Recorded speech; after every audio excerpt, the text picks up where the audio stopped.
a heck of an eventful speech.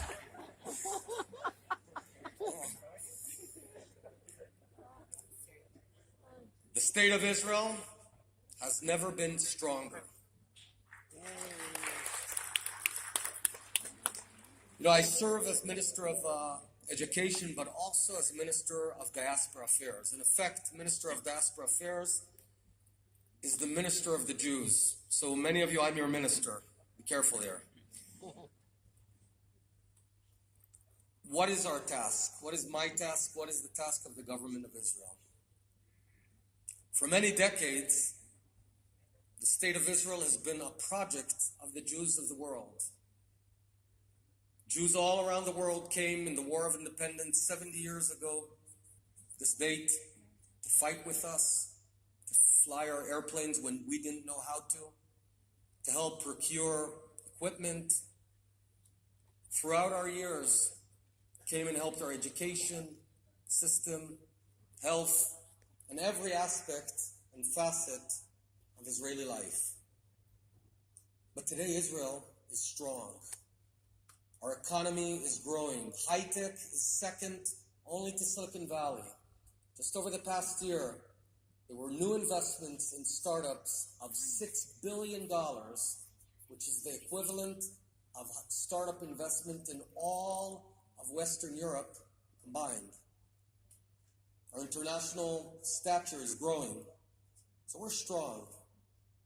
And now, it's our turn to give back.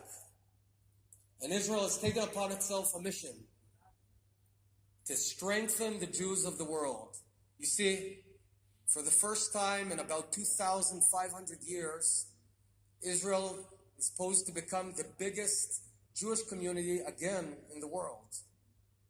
But there's Jews out there, and Kol Yisrael arevim ze lezeh. All Jews care about each other. When a Jew is hurt in Spain, a Jew in America cares about that. When a Jew is persecuted in Europe, a Jew in South America cares. We have this eternal bond and eternal responsibility. Let it be known that the state of Israel will not be silent when even one Jew is persecuted out there. When you ask me what I'm worried about, what keeps me up at night, it's not the enemies on our borders. And we do have a bunch of enemies on our borders. In the north, we've got Hezbollah. In the northeast, we have Syria, Iran, Jabhat al-Nusra, and then ISIS. In the south, in the Sinai, we have the biggest concentration of ISIS on earth. And then to wrap it up, in Gaza, we have Hamas. So it ain't a great neighborhood. Yet, that's not what keeps me up at night, because we will prevail. What keeps me up at night is the future of the Jews abroad. We're seeing assimilation rates at 60 and 70%, higher than ever. If we don't act, and don't act quickly, we're going to lose millions of Jews in one generation. So the mission of our generation is to fight for every Jew. Ron, I read your piece in the New York Times. Not a great piece. I very much respect you, but I disagree. The assimilation in America is not a result of Israel's policy. The assimilation is a result of prosperity in America, and it predates the Six-Day War, predates the Intifada, and it's an ongoing trend that we all have to fight back. I also disagree. Thank you. And I also do not see a moral equivalence of settlement building, what I call building communities in our homeland, and Palestinian incitement. It is not the same thing. But we are friends, and I will continue to deeply respect you, and we will continue to debate, because that's what Israel is about. It is about open debate. And only Israel, the only country in this whole region where we can have this debate without worrying what happens when we get home, or will we get home. So I'm proud. That guy over there that shouted before, only in Israel, in no other country could he shout and voice his pain, and we listen. I want to make 2 points. Iran, which is at the very core of global anti-Semitism, anti-Semitism is only a camouflage. Because, yeah, Israel is its first target, but Europe and America are number 2 and 3. And it's using anti-Semitism to lull the West into complacency.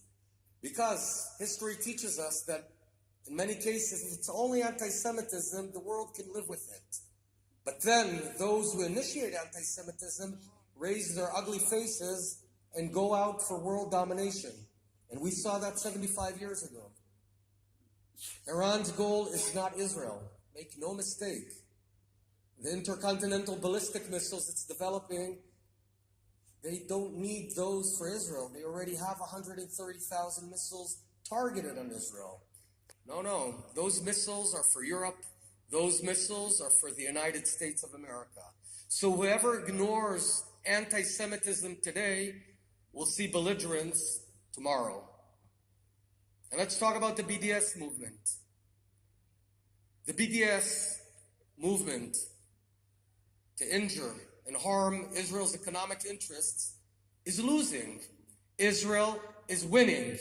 Year on by year, we're growing. In Europe, in the United States, in South America, in every continent, we're seeing rapid growth. So what do? They looked for the weakest link.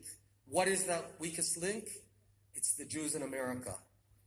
I was in America last week. I spoke to students. Here's BDS's goal.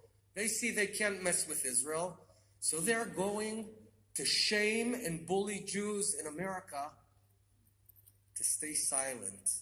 They want Jews to be ashamed that they're proud to be Jews.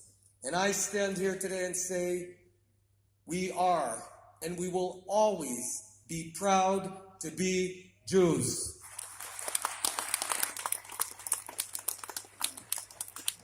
I want to thank everyone here together, our friends from Europe, our friends from America, our friends from Arab nations, and I see our Druze and Arabs and Muslims and Christians. This is not a fight of the Jews.